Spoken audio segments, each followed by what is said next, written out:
Buonasera e ben ritrovati con l'informazione flash di New Sicilia, i principali titoli del pomeriggio. In apertura alla tragedia sul lavoro a Palermo, costata la vita a due operai stranieri di 50 e 41 anni precipitati da una gru mentre lavoravano alla ristrutturazione di un balcone.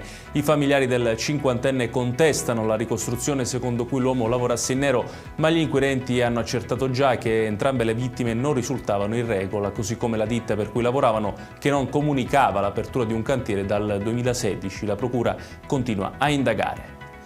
A Catania, momenti di tensione davanti al tribunale di Piazza Giovanni Verga, dove un 59enne con precedenti penali ha minacciato di darsi fuoco con una bottiglia di benzina e un accendino. Decisivo l'intervento immediato di un agente dell'ufficio scorte e di un carabiniere che lo hanno bloccato e affidato ai sanitari del 118.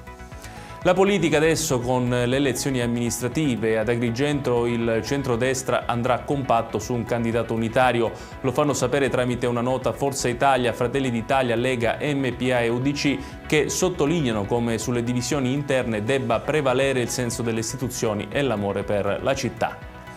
Una storia positiva arriva dall'Ennese. Claudia Savarino, studentessa di Agira che frequenta il quinto anno del liceo di Scienze Umane, è tra i 28 alfieri della Repubblica nominati dal presidente Mattarella.